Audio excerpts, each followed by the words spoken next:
Number one. Are you ready? Are you ready?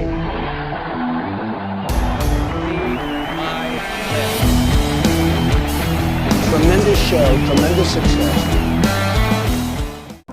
Hello everyone and welcome to Final Takes. I'm here with the sensational internet sensation, the one and only Hannah O'Flynn. How's it going today? Wow, thank you. I feel honored. I'm great. You should be honored. Not only were you my last interview on Real Fans Real Talk, you are also my first interview on Final Take. So you're a pioneer. I don't know if you know this, but you're going to be part of television history today. Sweet.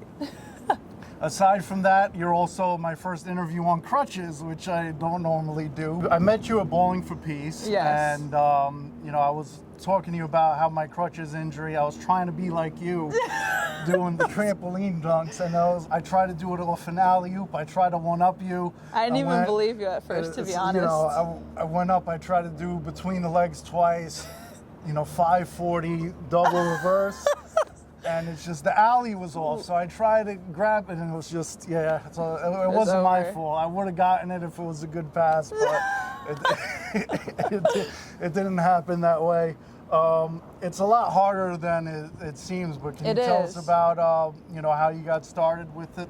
Yeah, so it was kind of one of the more ridiculous things that's ever happened to me in my life. I remember those 24 hours between the time that I posted the video and the time that, it just started blowing up and getting picked up by all these very, big followings of Instagram accounts. It was just an overwhelming experience. I really had never experienced anything like that, so it was crazy. But long story short, I went to surprise my friend on his birthday. And then after the surprise, we all just, for some reason, decided to go to Sky Zone. Had never been there my entire life. And originally, I was trying to do a backflip, and I failed at that. And then I saw the hoops, and I play basketball, so I just wanted to go to something familiar. And I'd recently been cutting a lot of Vince Carter videos because I work for the NBA as a producer and editor and content creator. I just did a dunk, didn't think anything of it. One of my friends messaged me because I just put it up on my story, just like, oh, whatever. And they're like, you should post it. And then next thing you know, Team Flight Brothers posts it. Then House of Highlights posts it. And at that time, I think they had 11 million followers or something. So I just never had an experience where I looked at my phone, and whenever I refreshed, it was just all completely new notifications. It was just ridiculous. And then Victor Oladipo gave me a shout out on the dunk, and it was a crazy experience. I really didn't even think the dunk was that big a deal, but apparently it was seen by a lot of people, and some people were surprised and shocked by it. So because people would look at it and think, oh well, it's on a trampoline, and it's easy or something. But a lot of people know the difficulty of it. Sometimes you have it in your head how you're gonna do it, and then it turns out to be something like this. Oh my gosh. You win! You win, young fella! You win! Superman! He wasn't ready. You hate to see it, but also you love to see it. Because it shows that it's not as easy as it looks. It's hard, yeah. I went back to try and reenact it and also do a few other new dunks, and it does actually surprisingly take a lot of form and practice. So I don't know. I think for when there's any haters or anything, I'm always like, can you do it? Is the main question. Exactly. Yeah. Now, you mentioned Victor Oladipo shouting you out. Hannah, what's good? It's Victor Oladipo, Indiana Pacers. I just watched your video of you jumping on the trampoline and doing the 360 between the legs. It's pretty incredible. You're awesome. I need to get some pointers, please. What was that like? How did you feel? Oh my gosh. So the House of Highlights thing already was just crazy. But I remember the moment I saw it, that's when I was like, oh, this is a big deal. This is insane. I mean, it was huge for me because not only is he just like an insanely versatile player, and also, you know, he was an all-star, he was in the dunk competition, but also he's a musician. He's a really good singer, and I'm a hooper and I play the saxophone. Yeah. So it's kind of like that. He didn't even realize it. He was probably just like, oh wow, this girl like did this dunk and she had good form. Like, just gave me a shout out. But for me, it was a big deal because, you know, people like him and Lillard and hoopers who also have like interests outside of basketball, specifically in music, is huge for me. So that was kind of a cool thing to experience. He said that you were incredible, and shortly after that, you did Incredibles, Miss Incredible thing. I didn't even think about Is that a coincidence?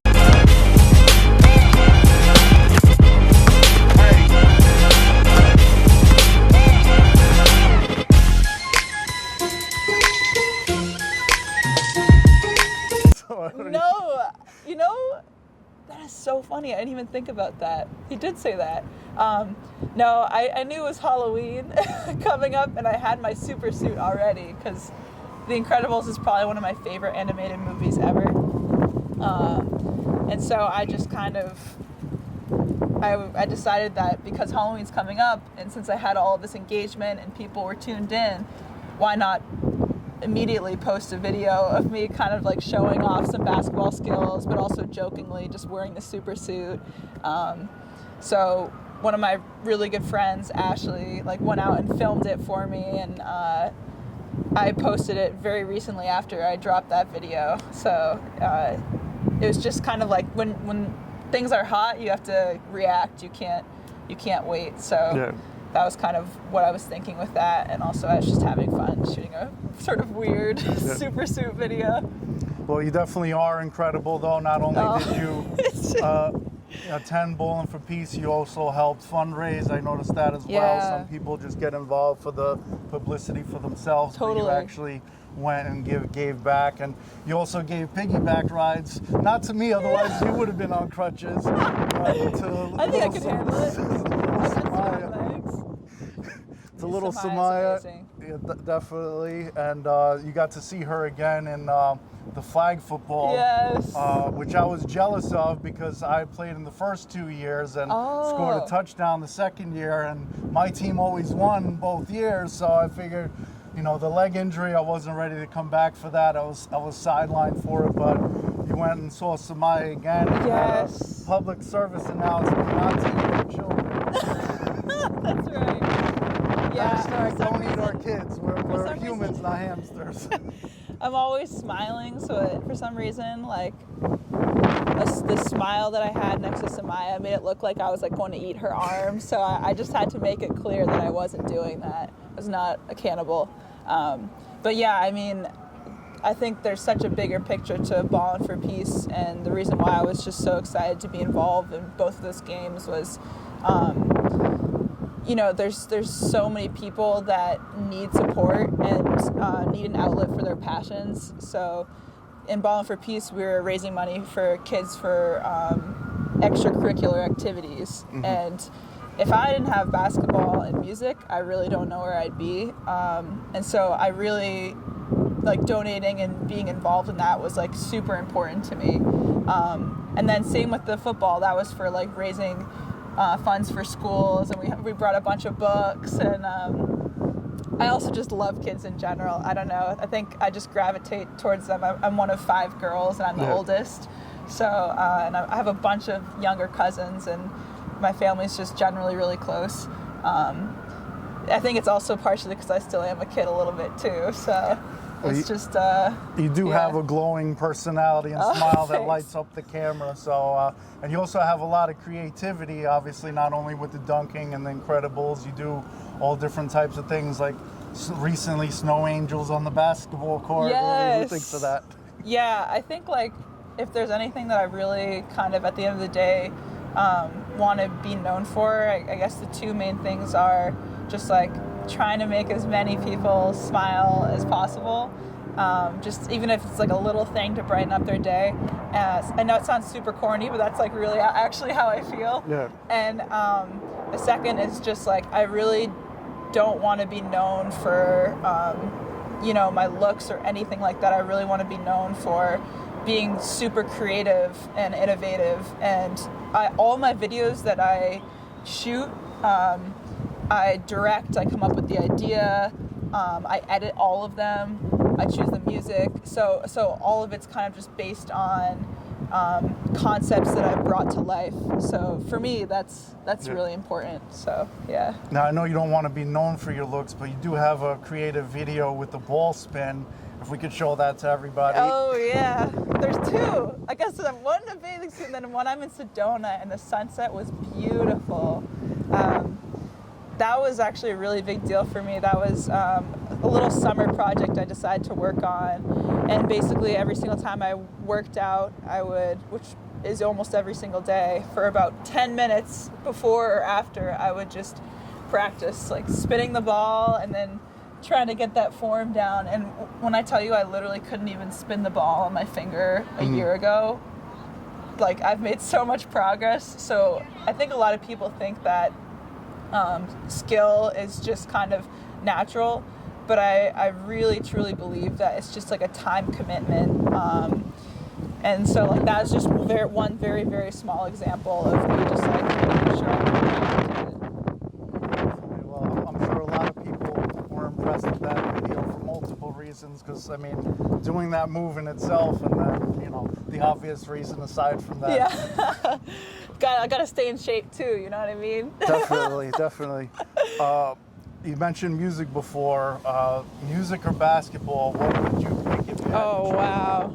Oh my gosh. That's like asking me like what my favorite child is if I had kids. Like that's just, it's so similar because I find so many similarities between the two. I think there's a lot of improvisation in both music and basketball, and you go into it with a certain skill set and sort of a certain layout of what you can contribute, but you also just adjust based on what's happening, which I absolutely love. And also, honestly, most of my entire social life is based on either like bands that I've been in, or friends who are musicians, or friends who are athletes, and random people along the way as well, just based on like vibes and everything. But I can't even answer that. Like I really don't think I could handle not having either. I think that's like, I don't know, something that I always harp on is keeping up with things that you really love and are passionate about. As long as the reason is simply that you enjoy it, that's fine. I think as adults, as you get older, once you graduate from high school, college, what have you, you search for reasons to kind of be passionate or like work on something. And when you don't see anything beyond just because you like it or, something like that, you just kind of give up on it. And so for me, I just have always promised to myself that no matter what I'm doing, I just always continue to keep doing what I love. And if it's for my happiness, that's more important than anything else. So. All right, so tell us about the music now. How did you get involved with music? What instruments do you play? Mm-hmm. Yeah, so I started actually pretty late, at least for the program that they had at my school. In elementary school, they had everyone sort of start in 4th grade. But it wasn't until 6th grade when middle school started that I really just, basically one of the band directors approached me and said, might as well try it. If you don't like it, you can just stop. And I was like, you know what? Sure, I want to go for it. So I was deciding between trumpet and saxophone. And I remember playing both and being like, trumpet seems difficult. It seems like it requires a lot of air. And so I just kind of rolled the saxophone. It felt cool. It seemed like, I could make progress semi-quickly. And then I was lucky enough to have a private lessons teacher who was really talented. And within a year, I started by being super behind compared to everybody else. I really sounded awful. And then after a year had gone by, I tried out for the jazz ensemble, and I made the first saxophone. And then from there, I was in bands with friends. I was in one band in high school. I was in a band in college that was like really close. We ended up opening for T-Pain. And I'm in a band in the city now too. So it's just like something that I've always really loved and enjoyed and been, I don't know, just like I'm always down to jam. So if there's any musicians out there, let me know. Jam sessions with Hannah. Jam sesh, yeah. Rooftop jam sesh. All right, so now let's go back to the basketball career. How did you get started with that? So I feel like I've been playing basketball forever. Like, I don't know if you know the song Basketball Jones, but there's a part where it's like, ever since I was a baby, I've always been dribbling. And like, that's like truly how I feel. I feel like I always, like, from a pretty young age was playing. I think the first league I was in like a YMCA associated league. But my parents threw me in pretty much every sport possible. I remember at one point in middle school, I was probably playing like 7 sports at one time. It was just like softball, lacrosse, track, basketball, soccer. So I was always like a multi-sport athlete. And I think basketball I started taking a lot more seriously, starting like middle school. And then by the time high school came around, it was definitely like really important for me, and just like a really big part of my experience there. And surprisingly, not surprisingly, the other sports I was involved in, soccer and track, were also huge for me too. So it's rare to find 3-sport athletes nowadays. I think, especially in college. I think that's a big thing that's changed between my generation and my parents' generation. Mm-hmm. There's a lot bigger focus on zeroing in and, in order to kind of get recruited, just focus in on one sport. And I don't think it was always that way. So it's interesting to me. I think it's important to have sort of an overall scope. And also just for cross-training and stuff, not to overdo it in one thing. Mm-hmm. So yeah, I've kind of always just been down to try new things and just like keep challenging myself in different ways, if that makes sense. Yep, definitely. Now you mentioned the Basketball Jones song. That was part of the Space Jam soundtrack, I believe. Yeah, Basketball Jones. You were actually rocking a Space Jam outfit when you did a different video talking about the dunk and everything. What do you think about them remaking it with LeBron James? Ooh, I am super curious because Space Jam is just like, it's such a classic. I think I'm very curious to see what they do with it, how they change it up. It has potential to be really good or potential to be pretty bad. Yeah.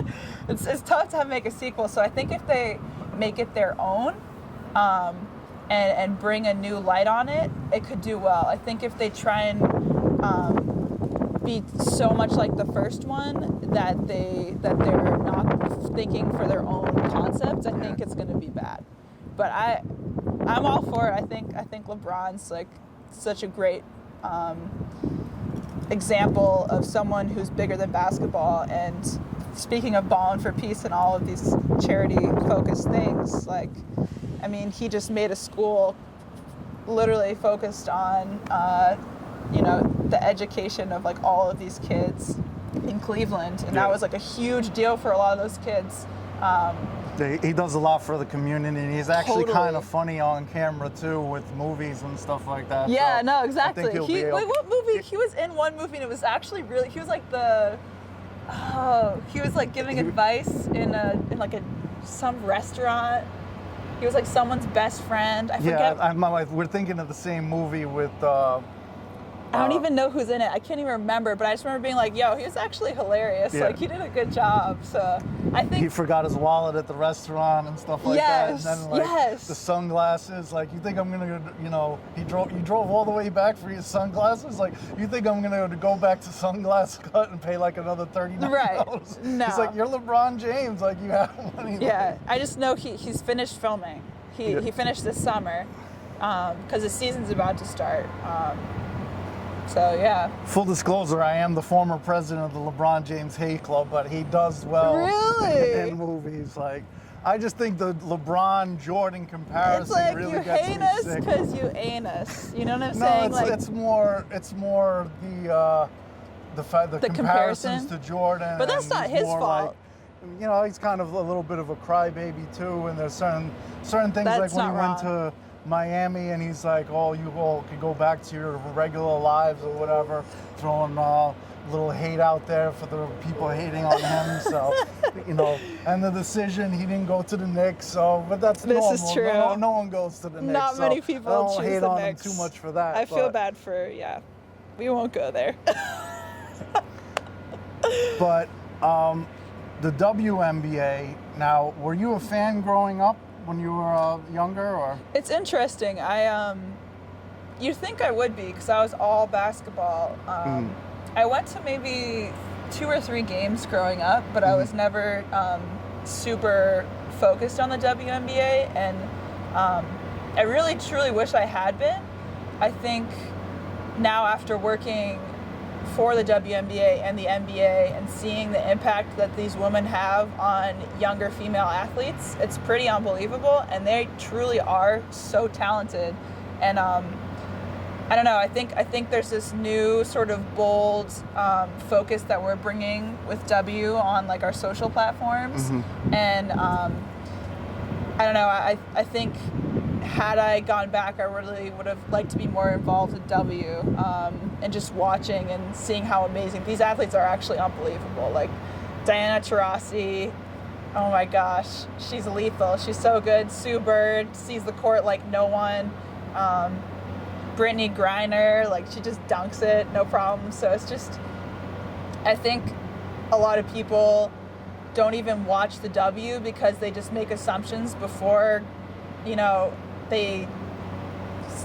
before they even see it. Also, I think it has a lot to do with marketing because they're not really putting as much out there about, you know, the WNBA. Like, I wouldn't even know where to watch it or when if it was on. You know, I mean, I know that it gets broadcasted on TV every night, you know, just not sure when or what channel Right. or anything. Yeah, I mean, honestly, I have no idea. Like, you know, so it's just something where the marketing isn't there. You know, with NBA, obviously, you have, you know, you'll see the same commercial for an NBA game throughout the whole week about the game of the week and et cetera, et cetera. is You have true. nothing with the WNBA. So. I think they're making a stronger effort towards that, especially in the past year or two, just based on observation.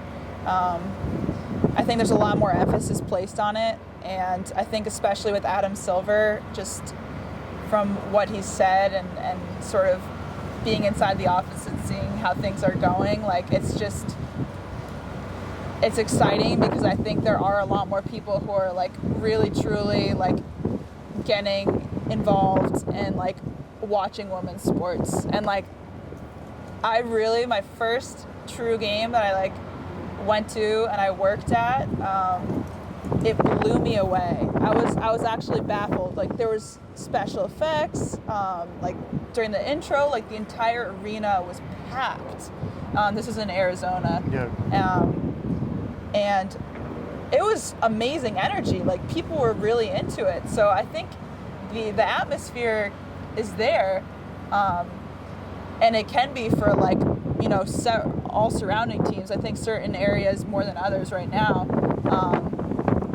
But yeah, I think just like the willingness to even commit to the idea of it is a bigger hurdle than most things. Yeah. And you got to go to the WNBA All-Star game as well Yeah. recently. What was that like? Oh, it's so cool. These girls are like so talented, and they're also very down to earth. So it's nice because generally interviewing these women, they have such thought out, inspiring responses, and they're really truly into my questions and everything. And a few times when I've interviewed NBA players, it's just like they get a little jaded and it's hard sometimes. So you don't always know if the same type of response will come from that. But they're so talented, and I don't know. it's been a blast. I've been to All-Star the past 2 years, so it's just a really fun experience, especially like as a hooper myself. So Definitely.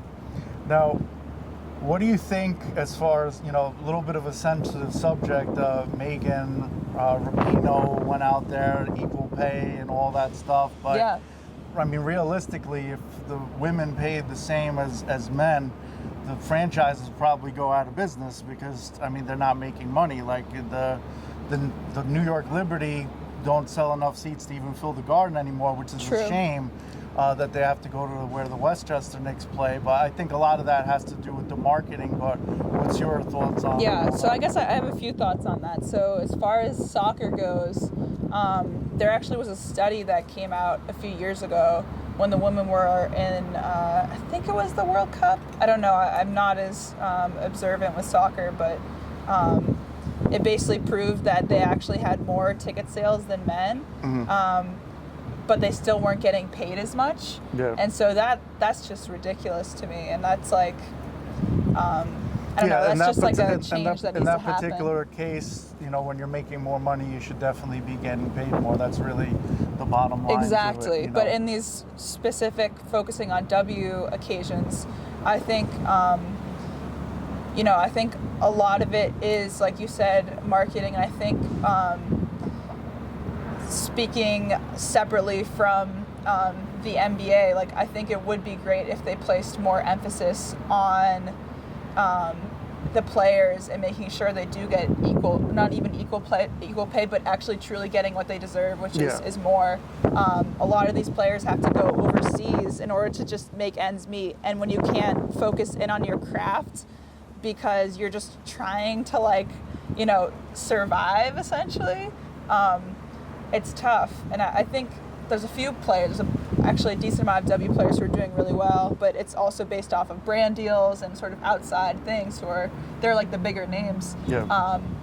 But yeah, I think a lot more focus needs to be placed on compensating these athletes, but also, as an organization, putting more of an investment into this league if they really want it to thrive. Yeah, I mean, it was before the WNBA. It was only international. I had the Oh pleasure of interviewing one of the pioneers of them, the WNBA, and Teaspoon, who just got the coaching She's job. so awesome. And she She talked just about, made the Hall of Fame. Yeah, she talked about how great it was being one of the first to play in Madison Square Garden, and she said, "I'm sure it's nice for all the other girls, but we were playing in New York City. We were playing in Madison Square Garden." And now it's a shame that they're not playing there anymore. I remember I actually went to a game years ago because KTU, the radio station, was giving out tickets by the bank that I banked at. So there weren't. It was a playoff game. I think it was 2000, 2001, something like that, and barely anyone in the seats. They're giving away tickets for free for a playoff game. I ended up giving two to a dad and daughter, and the daughter was like ecstatic to go to the game. Totally, yeah. Just because I had two extra, and they were going to buy tickets at the line. So, Yeah, I'd say it's like, it is a tough thing. It would be a great experience for younger girls to go too. So it's especially Oh my Madison gosh. Square Garden, New York City, the amount of people that are there, the impact that it can make on them going to the game. Yeah, and just seeing what these women are capable capable go all the of. way out to Westchester. I mean, Madison Square Garden is, where it's at. Right there. Yeah, no, I think it's hard because you have to look at things,